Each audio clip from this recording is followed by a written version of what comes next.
Le 1er mai 2024, les spectateurs français découvrent un film qui va bouleverser leur regard sur le handicap et la comédie populaire. Un petit truc en plus, réalisé par Artus. Ce long métrage, à la fois drôle, touchant et profondément humain, met en lumière des acteurs porteurs de trisomie 21. Un pari audacieux pour un réalisateur de 38 ans qui, loin des clichés, veut prouver que le talent ne se mesure ni à la norme, ni au regard des autres. Parmi ces visages rayonnants, un nom se détache, Mayane Sarah Elbaz. Âgée de 21 ans, originaire de Villeurbanne, Mayane incarne à l'écran son propre personnage avec un naturel désarmant. Dès les premières scènes, sa présence crève l'écran. Ses gestes, son rire cristallin, sa sincérité bouleversent les spectateurs.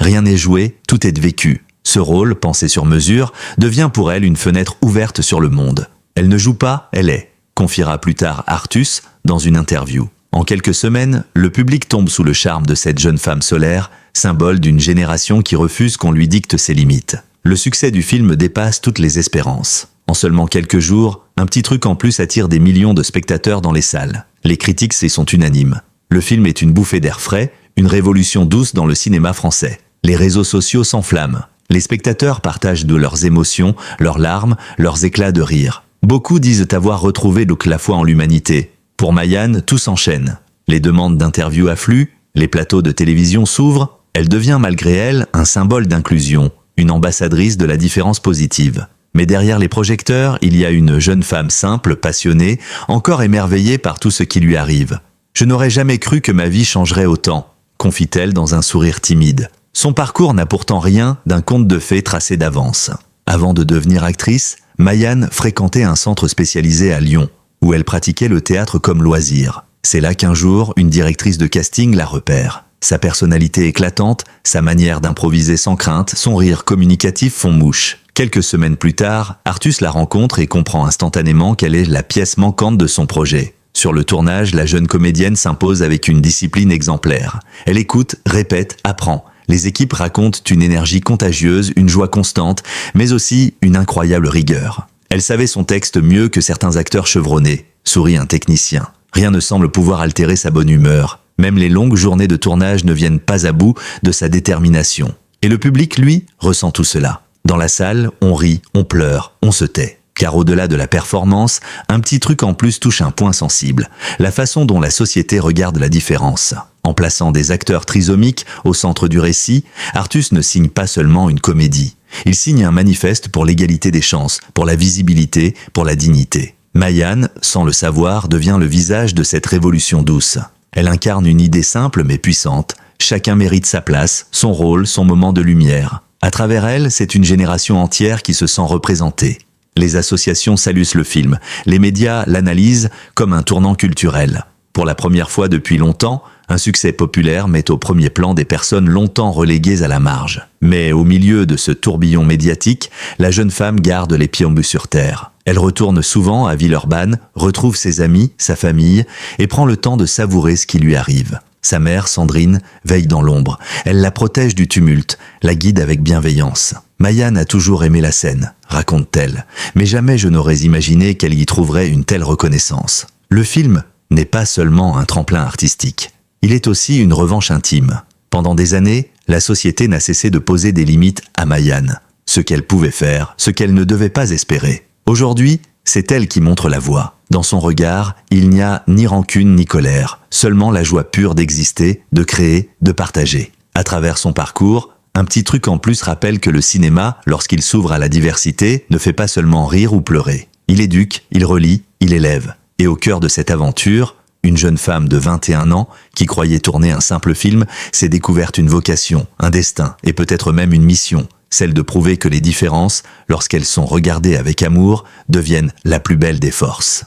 Quelques semaines seulement après la sortie triomphale de Un petit truc en plus, la vie de Mayane Sarah Elbaz prend une tournure encore plus inattendue. Le film, véritable phénomène de société, est sélectionné pour être présenté au Festival de Cannes. Une reconnaissance exceptionnelle pour une comédie populaire, mais aussi pour le message qu'elle porte, celui de la diversité et de l'inclusion. Pour Mayane, c'est une nouvelle étape, un rêve éveillé. Lorsqu'elle apprend la nouvelle, la jeune comédienne peine à y croire. Cannes, ses tapis rouges, ses flashs, ses stars internationales, cela semble si loin de son univers quotidien à Villeurbanne, et pourtant, c'est bien elle, aux côtés de ses camarades de tournage, qui va fouler les marches mythiques du Palais des Festivals. L'équipe du film se prépare avec une émotion palpable. Costumes, robes, maquillage, photographes, pour ces jeunes acteurs souvent mis à l'écart, tout est nouveau, presque irréel. Le 22 mai 2024, lorsque la troupe d'Artus apparaît sur le tapis rouge, la Croisette retient son souffle. Le public se lève, les applaudissements éclatent. Dans les yeux de Mayan,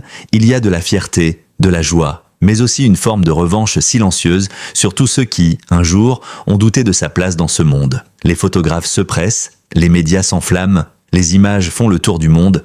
Un groupe d'acteurs trisomiques montant les marches de Cannes avec élégance, dignité et émotion. Artus, ému, ne cache pas sa fierté. Ce moment, dit-il, appartient à eux. Ce sont eux, les vraies stars de ce film. Et sur ce tapis rouge, Mayan brille de tout son éclat. Sa robe claire flotte dans la brise méditerranéenne, son sourire illumine la montée. Elle serre la main de ses partenaires, remercie, s'incline timidement. Pour beaucoup, cette image restera l'un des instants les plus sincères de cette édition du festival. Dans les coulisses, après la projection, les émotions explosent. Des larmes, des rires, des accolades. Les critiques saluent l'audace du réalisateur et la justesse de ses comédiens. C'est un film qui fait du bien à l'âme, écrit un journaliste du Monde. Mayan, encore bouleversé, confie à une chaîne de télévision « C'est le plus beau jour de ma vie. Je suis fier de moi, fier de mes amis. » Mais au-delà de l'euphorie, ce passage à Cannes marque un tournant symbolique. C'est la première fois qu'un groupe d'acteurs porteurs de trisomie 21 se retrouve célébré au même titre que les autres. Une victoire pour eux, bien sûr,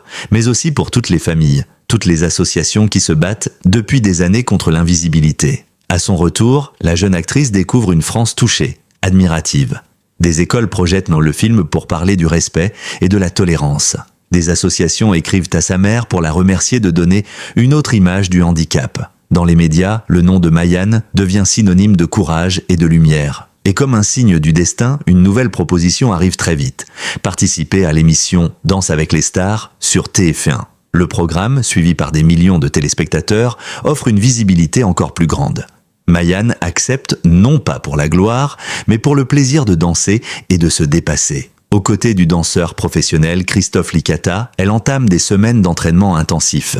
Les répétitions sont exigeantes, parfois douloureuses, mais rien ne l'arrête. Elle répète encore et encore, apprend à écouter le rythme, à s'exprimer par le mouvement. Licata, rapidement conquis, la décrit comme une boule d'énergie et de sincérité. À l'écran, leur duo fait sensation. Le public vote massivement pour eux. Leur complicité, évidente, dépasse la performance. À travers la danse, Mayan raconte son histoire. Celle d'une jeune femme qu'on n'attendait pas là, mais qui, par sa force, sa grâce et son authenticité, redéfinit la notion même de beauté. Chaque semaine, les juges louent Dieu son charisme et son engagement. Les téléspectateurs sont émus aux larmes. Dans les coulisses, les équipes de production racontent une ambiance unique. Elle arrivait toujours en souriant, même quand elle était fatiguée. Elle remerciait tout le monde, du maquilleur au technicien. Contre toute attente, Mayan atteint les demi-finales de l'émission. Un parcours exceptionnel. Elle quitte la compétition sous un tonnerre d'applaudissements, serrant dans ses bras son partenaire devenu un véritable ami. « Elle m'a donné une leçon de vie », confie Licata après leur élimination. Ce passage télévisé achève de transformer la jeune femme en icône populaire. Mais, fidèle à elle-même, Mayan ne se prend pas pour une star. Elle garde les pieds sur terre, consciente que chaque victoire est d'abord le fruit d'un combat collectif. « Je danse pour montrer que tout est possible », dit-elle simplement. De Cannes à TF1, du cinéma à la danse, elle trace sa route avec une lumière qui ne faiblit pas. Une lumière née de la différence, mais nourrie par la foi, le travail et l'amour inconditionnel de ceux qui croient en elle. Le parcours de Mayan Sarah Elbaz ne s'est pas arrêté sur le parquet de Danse avec les stars. Bien au contraire, ce n'était qu'une étape, une nouvelle marche dans une ascension aussi fulgurante qu'inattendue. À seulement 21 ans, la jeune comédienne, devenue le symbole d'un cinéma plus inclusif, continue de tracer son chemin avec une énergie inépuisable et une curiosité sans limite. Quelques mois après son aventure télévisée, une nouvelle proposition arrive, et pas des moindres. Un rôle dans la série culte Joséphine Ange Gardien, aux côtés de Mimi Mati, figure emblématique du petit écran. Cette fois encore, Mayan va surprendre. Sur le plateau, elle découvre un autre univers. Celui d'une série familiale où l'émotion et la tendresse se mêlent à la fantaisie. Mimi Mati, habituée à côtoyer des acteurs de tous horizons, tombe rapidement sous le charme de la jeune comédienne. Mayan est une leçon de vie à elle seule, confiera-t-elle dans une interview. Elle a ce naturel et cette générosité que l'on ne peut pas apprendre. Elle donne tout, sans calcul, avec son cœur. L'épisode, diffusé en prime time, rencontre un immense succès. Les téléspectateurs découvrent une autre facette de la jeune femme, plus posée, plus mature, mais toujours animée de cette étincelle qui la rend unique. Son jeu, tout en sincérité, émeut jusqu'aux larmes. Sur les réseaux sociaux, les messages affluent. Elle nous montre que le talent n'a pas de limite, écrit une internaute. Un autre ajoute, elle incarne l'espoir, la beauté vraie, celle qui vient de l'âme. Entre deux tournages, Mayanne multiplie les interviews. Toujours accompagnée de sa mère, elle raconte sa vie bouleversée, ses rêves, ses projets. À chaque prise de parole, elle répète la même phrase, presque comme un mantra, il faut croire en soi. Derrière ces mots simples se cache une détermination farouche, car si sa carrière semble aujourd'hui toute tracée, le chemin fut long et semé d'embûches. Mais Mayanne ne regarde pas en arrière, elle préfère penser à demain. Et son demain, elle le voit en grand, très grand. J'aimerais apprendre l'anglais pour tourner avec Tom Cruise, confie-t-elle un jour aux Parisiens, les yeux brillants. Une phrase qui pourrait prêter à sourire, mais qui, dans sa bouche, sonne comme une promesse. Car chez elle, rien n'est impossible. Depuis cette déclaration, la jeune actrice s'est mise sérieusement à l'apprentissage de la langue. Avec l'aide d'une coach, elle travaille chaque jour entre 2 séances de répétition ou de promotion. Elle veut comprendre, prononcer juste, progresser, explique sa mère, admirative. Quand elle a une idée en tête, rien ne peut l'arrêter. Ce rêve hollywoodien, loin d'être une simple lubie, symbolise sa soif de découverte. Elle veut aller plus loin, repousser les frontières que la société a trop souvent tracées à sa place. Elle n'imagine pas seulement une carrière, mais un message. Celui d'une jeune femme porteuse de trisomie 21 qui s'impose dans un monde encore frileux face à la différence. En parallèle, Mayanne s'investit dans plusieurs causes qui lui tiennent à cœur. Elle participe à des campagnes de sensibilisation, intervient dans des écoles, rencontre des enfants porteurs de handicap. À chaque fois, elle prend le temps d'écouter, de sourire, de partager. Son objectif n'est pas de devenir une star du handicap, mais de montrer que le talent et la passion transcendent toutes les étiquettes. Les réalisateurs commencent à se l'arracher. Son authenticité, sa fraîcheur, sa capacité à émouvoir la caméra intrigue. Certains voient en elle une possible héroïne de série, d'autres rêvent de lui confier un rôle dans une comédie romantique. Mayanne, elle, reste fidèle à une idée simple, jouer pour raconter et raconter pour inspirer. Le cinéma, c'est un langage que tout le monde comprend, dit-elle avec une maturité désarmante. Même si on ne parle pas la même langue, on peut se comprendre avec le cœur. Ces mots, prononcés avec douceur, résument tout son parcours. Elle ne cherche pas à prouver, mais à exister, à faire de sa vie une histoire qui en inspire d'autres. Sa mère, toujours à ses côtés, la regarde évoluer avec un mélange de fierté et d'émotion. Quand je la vois sur scène, je repense à tout ce que nous avons traversé, à tous ces moments où on nous disait qu'elle ne pourrait pas, et pourtant, elle l'a fait. Elle continue de le faire. Aujourd'hui, entre Lyon, Paris et les plateaux télé, Mayanne apprend à jongler avec ce nouveau rythme. Les médias l'adorent, les spectateurs la réclament, mais elle garde une simplicité désarmante. Lorsqu'on lui demande ce qui la rend la plus heureuse, elle répond sans hésiter « Rendre les gens fiers de moi, eux ». De Joséphine, ange gardien à ses rêves hollywoodiens, la jeune femme poursuit son conte de fées avec les pieds sur terre et le regard tourné vers les étoiles. Son histoire dépasse désormais le cadre du cinéma. C'est celle d'une génération qui refuse les étiquettes, qui croit à la beauté du courage et à la force de la persévérance. Derrière chaque lumière, il y a souvent une ombre bienveillante. Pour Mayanne, Sarah Elbaz, cette ombre, c'est celle de sa mère, Sandrine. Depuis toujours, elle est là, discrète mais solide, pilier de son parcours, complice de ses rêves, gardienne de sa dignité. Si aujourd'hui Mayanne sourit sur les écrans, c'est aussi parce qu'une femme, dans le silence et la tendresse, a décidé un jour de ne jamais la laisser seule dans le regard du monde. Sandrine vient d'écrire un livre bouleversant, Mayanne, de l'ombre à la lumière, publié aux éditions HarperCollins. Ce n'est pas un récit de star ni une autobiographie classique, mais un témoignage sincère, parfois cru, sur le chemin semé d'embûches qu'elle et sa fille ont parcouru ensemble. Un livre qui ne parle pas seulement du handicap, mais avant tout de l'amour, du courage et de la résilience. Elle y raconte ce jour de 2003 où, après 6 ans d'attente et de traitement, elle apprend qu'elle est enceinte.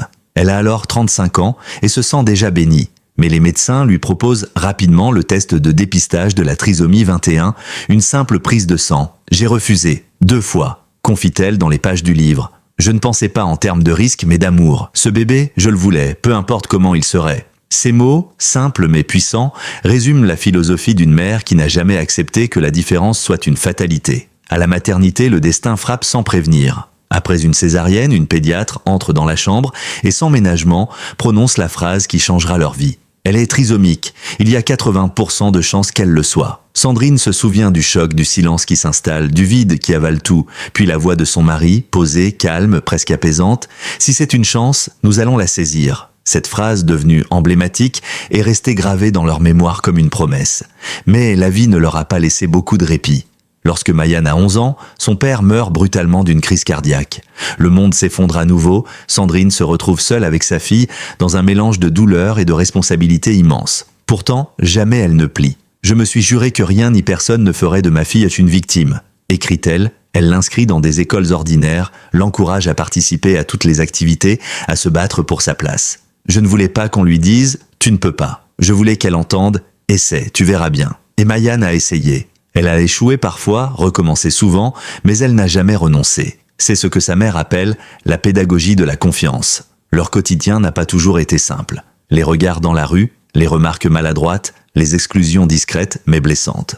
Tout cela, Sandrine le raconte avec pudeur. Elle parle aussi de la fatigue, de la peur du futur, des nuits blanches à se demander. Et après moi, que deviendra-t-elle? Mais dans chaque ligne, une lumière persiste, celle de la fierté. Car pour chaque obstacle, Mayan a répondu par un sourire, un geste, une victoire minuscule mais essentielle. Lorsque le film « Un petit truc en plus » entre dans leur vie, c'est presque par hasard. Sandrine accompagne sa fille au casting sans trop y croire. Quelques semaines plus tard, la nouvelle tombe, Mayan est choisie et tout bascule. J'ai compris ce jour-là, raconte Sandrine, que ma fille allait devenir ce que j'avais toujours voulu qu'elle soit, libre. Depuis, la mère et la fille avancent ensemble, main dans la main, comme deux complices unis par un même rêve. Lors des tournées, des interviews, Sandrine veille, toujours présente, mais sans jamais s'imposer. Elle sait que désormais la lumière appartient à sa fille. « Je ne suis que le reflet de sa lumière », dit-elle avec émotion. Ce livre, écrit à 4 mains, car Mayan y intervient aussi à travers des souvenirs et des pensées,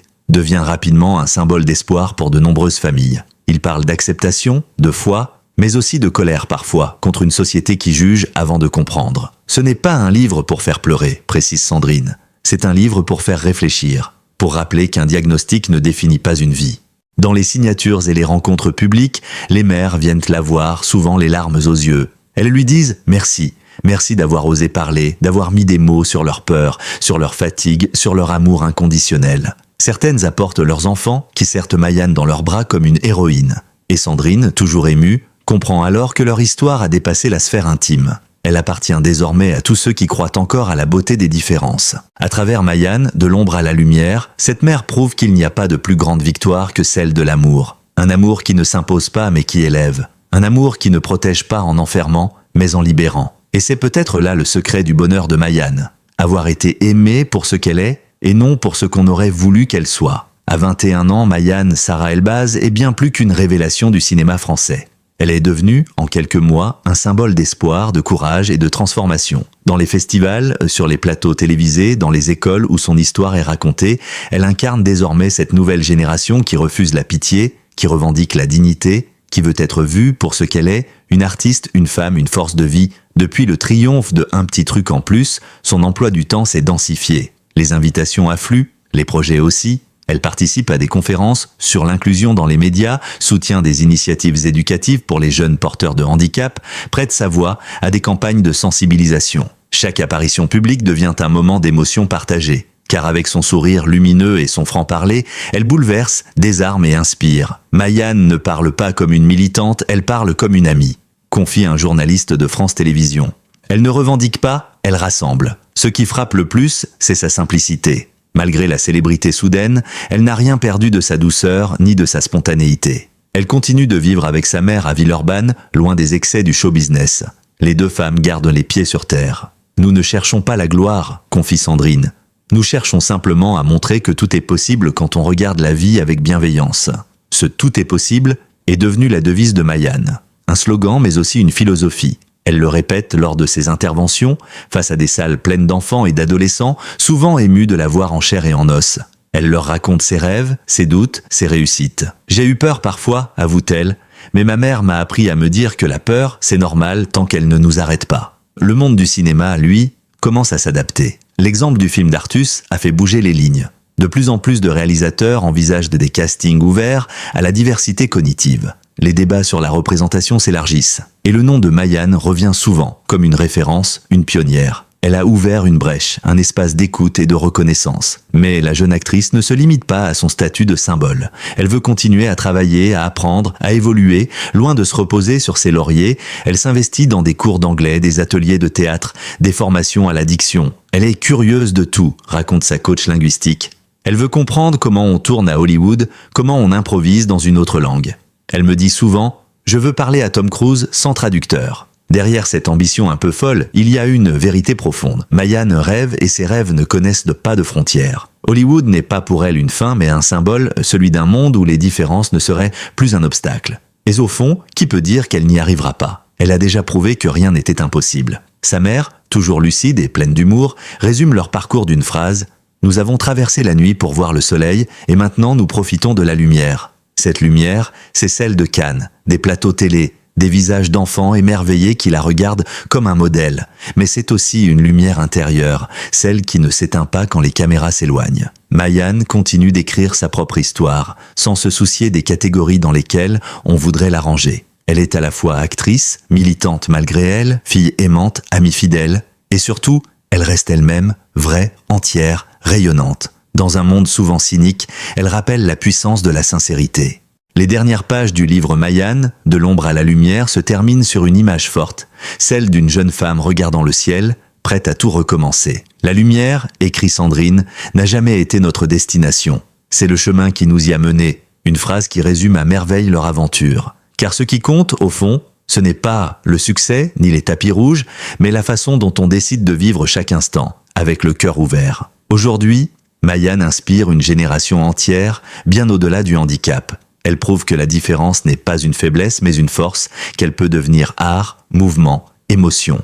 À travers ses rôles, ses mots et son sourire, elle redonne au mot « inclusion » sa vraie signification, celle du partage, de la reconnaissance mutuelle, de l'humanité retrouvée. Et quand on lui demande ce qu'elle souhaite pour l'avenir, elle répond sans hésiter « continuer à rêver et faire rêver les autres ». Une réponse simple, sincère, à l'image de celle qui, partie de l'ombre, a trouvé sa lumière et qui désormais ne brille plus seulement pour elle, mais pour tous ceux qui se sont un jour sentis invisibles.